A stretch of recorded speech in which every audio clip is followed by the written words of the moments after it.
Everyone told me I was crazy to go gray cold turkey.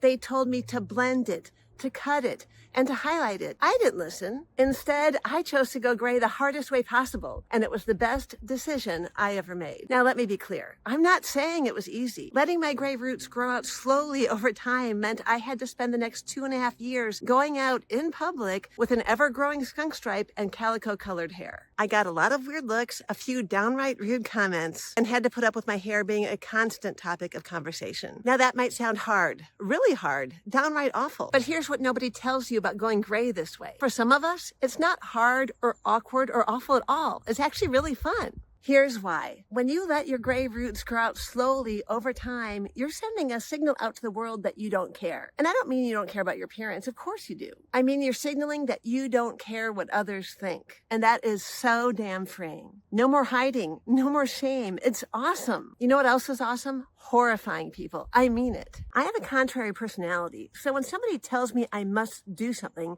it immediately makes me want to do the opposite. So the more people insisted I had to cut my hair or I had to blend my roots, the more I got a kick out of not doing those things. I also got a kick out of seeing men talk to my roots instead of my boobs for the first time in my life. Instead of having to say my eyes are up here, now I could say my eyes are down here. It was hilarious. And to my surprise, I loved watching the roots grow in. I loved the color. I loved the shine. I even liked the grombre look, and I missed it when it was over. People often talk about the ugly stage or the awkward stage of the cold turkey transition, but honestly, I never felt ugly or awkward. Now, when I tell some people this, they don't believe me. They think I'm lying. They think I'm being positive for the camera. They think I'm sugarcoating my experience, but I'm not. I honestly loved it. And here's why that's actually not crazy. Going gray slowly gave me time to absorb the lessons this transition was trying to teach me. The so-called awkward phase taught me something about myself. I can slow down. I can have patience. I can do hard things. These were lessons I needed to learn. And one of the major lessons was, if I can go out in public looking like that, I can do anything. This was an important lesson for me to learn because a few years later, I went through breast reduction surgery and ended up with very painful scars. I had to spend the next 2 years going out in public without a bra. And I don't think I could have done that if I hadn't gone through the cold turkey transition first. So would I do it all over again? Absolutely. So that's my story, but your story might be totally different, and that's okay. Going gray is personal, and what worked for me might not work for you. If you want to go gray quickly and avoid most of the grow out phase,